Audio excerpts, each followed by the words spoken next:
Jama'a salamu alaikum masu bibiyan mu a wannan channel.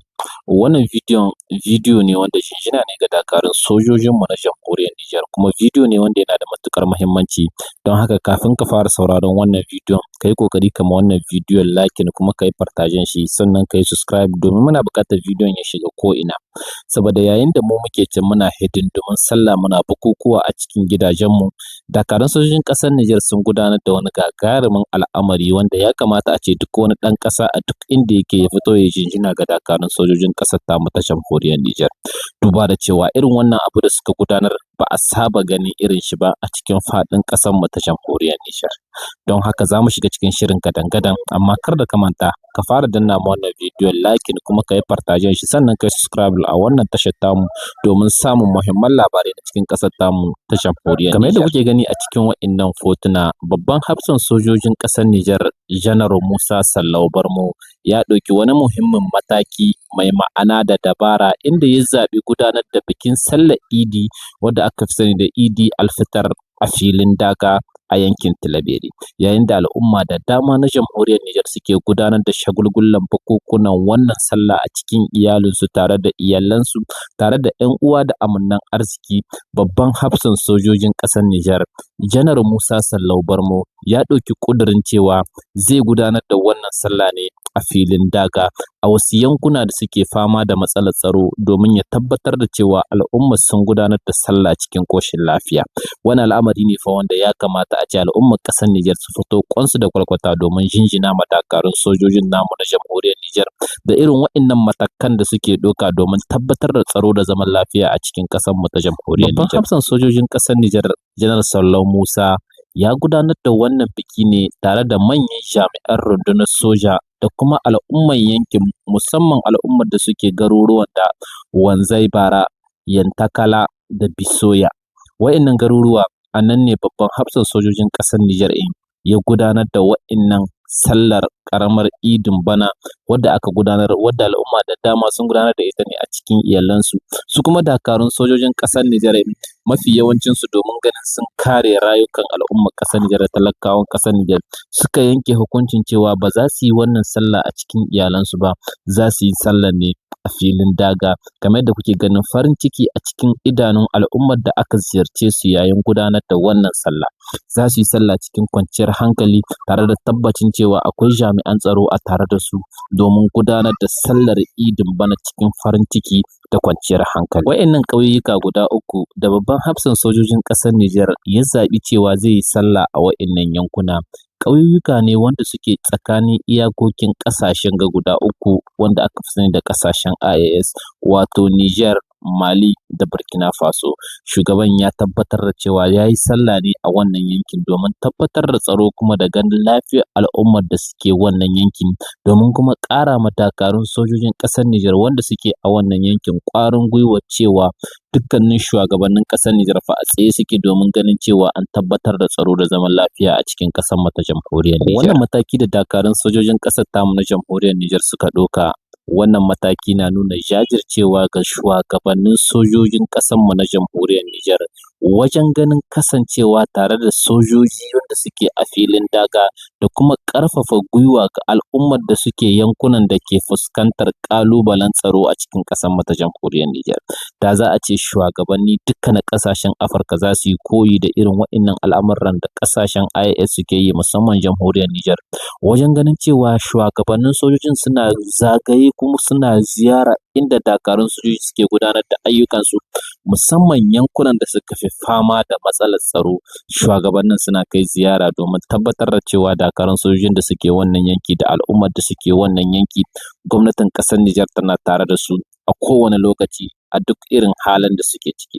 Dakarun sojojinmu na jamhuriyar Nijar manyansu da ƙanana ba sojoji bane ba wanda suke tsoron abin da ke faruwa a cikin ƙasashenmu na IAS. Au cinquième jour de cette tournée de terrain, en ce vendredi 20 mars 2026, le chef d'état-major de l'armée militaire, SEMAT, accompagné du commandant de la zone de défense numéro 4, le colonel Sissi Suleiman, ainsi que les cadres centraux du ministère de la Défense, continuent de multiplier les prises de contact avec les forces déployées. Tout au long de cette tournée sur le terrain, le chef d'état-major de l'armée militaire, SEMAT, s'attache à transmettre les félicitations et les encouragements des plus hautes autorités de la refondation pour les efforts consentis et les résultats enregistrés dans la lutte contre les forces du mal. La mission constitue également une occasion pour le chef d'état-major militaire de s'enquérir des conditions de vie et de travail des militaires, d'évaluer la situation sécuritaire et d'échanger directement avec les hommes sur les difficultés rencontrées. Le CEMAT s'est rendu au 44e bataillon interarmes de Tassara où les zones militaires ont été rendus par un détachement en présence du commandant du bataillon, le commandant Imnarana Abdou.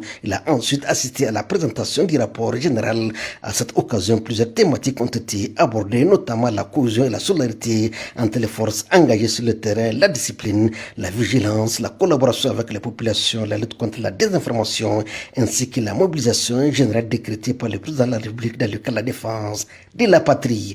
Le CEMAT a ensuite présidé une réunion avec les cadres de défense et de sécurité afin d'examiner les mesures et dispositifs à renforcer pour faire face aux menaces sécuritaires. Poursuivant sa mission, la délégation s'est rendue dans le département de Tintabraden où un accueil chaleureux lui a été réservé. Le CEMAT a rencontré le comité d'autodéfense et l'association des anciens combattants pour échanger sur leur rôle dans la sécurisation du territoire et leur collaboration pour accompagner les forces de défense et de sécurité à combattre les forces du mal. Au cours de ces échanges, le général de brigade Mamansani Kio a annoncé l'implantation prochaine d'un bataillon militaire dans le département de Tintabraden afin de renforcer la sécurité des personnes et des biens.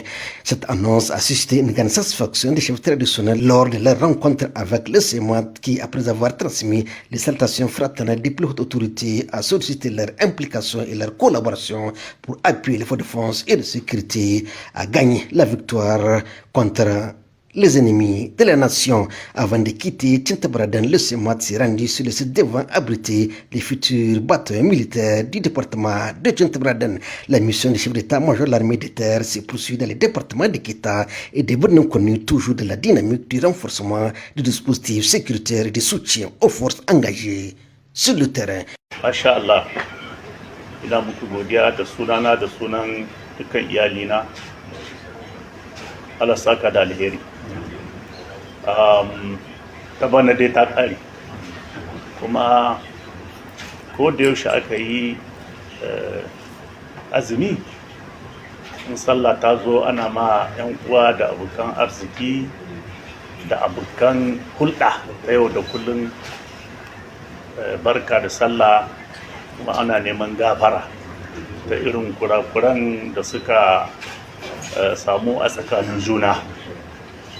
Yau ina neman wannan gafara a gare ku don saboda aikin da muke yi tare tana yiwuwa an saba ma wani, tana yiwuwa wani bai ji daɗi na ba, tana yiwuwa wani bai ji daɗin aikin da muka yi ba. To ina so ku sani cewa babu wani abu da yake iya faruwa a tsakanina da ku sai wannan aikin kawai. Duk abin da ka ga na yi neman ci gaba na jama'a ne, neman cika aikin da aka sa ni ne nake yi, amma ba ina yi ba dan ko in bata ma wani rai ko in bata ma wani abincin shi. A'a, nan wurin inda za a jera ku wani ba ma san sunan shi ba, wallahi tallahi. Amma aiki fa aiki ne, shi ne kaɗai ya kawo mu nan wurin, kuma shi ne zai raba mu insha Allah. Don haka a ɗauki abubuwa da fasaha da gane ma juna da haƙuri. Yawwa abinda nake so tamta muku kenan, saboda general ha bai faɗuwa haka da sauƙi. In an ba shi aiki ko takaka sai ya cika shi. Wanda ya ce da ya raba ya zo ya tare shi to gare shi. Yawwa shi ne za a iya ganewa, amma bayan haka ina fatan yadda Allah ya gama mu haka zai ba mu fahimtar juna da haƙuri da ƙwazo don yi aiki tare, ma jama'a aiki tare, kuma Allah ya raba hanyoyinmu cikin lumana, cikin arziki, cikin fahimtar juna. Masha Allah, na gode muku.